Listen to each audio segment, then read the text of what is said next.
What is up, bodyweight exercise fans? In today's video of Homemade Muscle, we're going to talk about leg position in pull-ups and chin-ups, why it does affect the exercise and which one is the best one. So this is a common question I get, especially in my Facebook page, and people often wonder, which is the best leg position amongst so many variations and how it affects the exercise.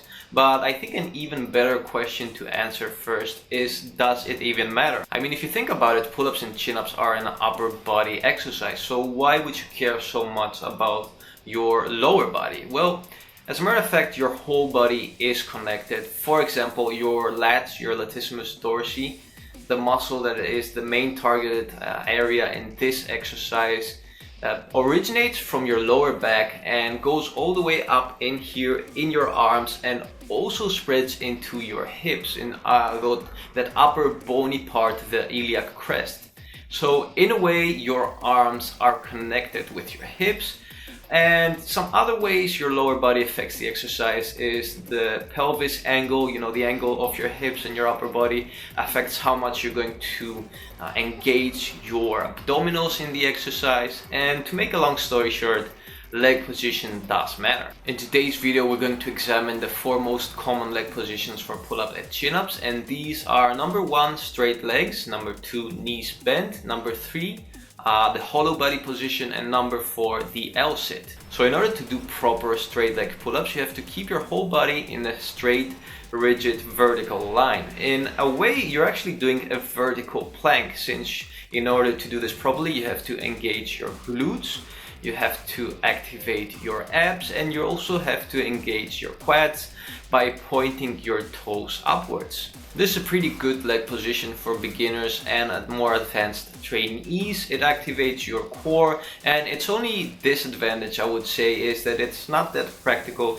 in terms that you need a really tall pull-up bar in order to perform these. Our second leg position are knees bent, and this is my favorite leg position since it's the most comfortable one for homemade muscle workouts, when you don't have a pull-up bar that's that tall and that high up in the air.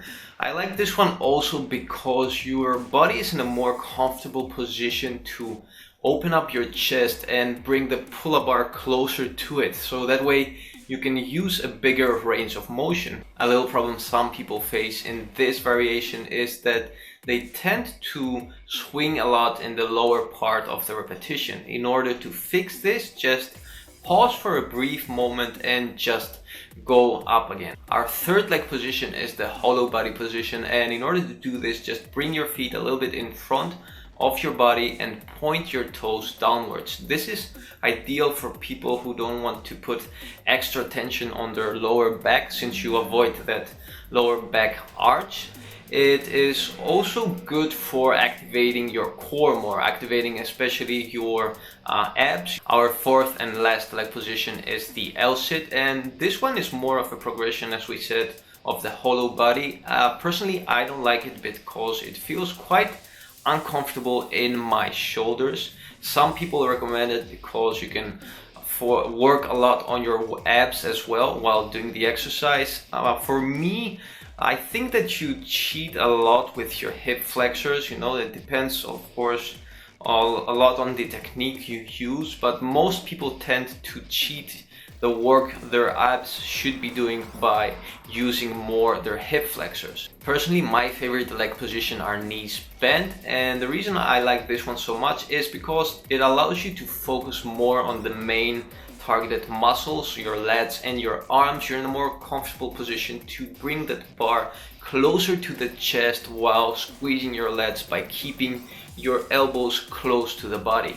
Another reason I like it, of course, is because it's comfortable for short pull-up bars like these ones we use in homemade muscle. And after all, if you want to target your abs, you can just do a separate exercise for your abs. Personally, my favorite are the dragon flags. It's the best exercise, in my opinion at least, for targeting your whole core, and it's an exercise I really love. Today's video was based on an article written by a friend of mine, Travis Pollan, aka the Fitness Pollinator. If you don't know him, go check him out. The dude is quite awesome. He's written articles for T-Nation, for Men's Health, lots of famous blogs and websites. He also had a really tough surgery a few days ago, so please send him some positive energy and wish him to get well as fast as possible. Make also sure you check out the article he wrote on this topic over here, where he actually interviewed 23 specialists about this whole topic, which is their favorite leg position and why. Leave a comment as well and tell me which is your favorite leg position and why. Like the video if you like the video, and until next time, keep on training.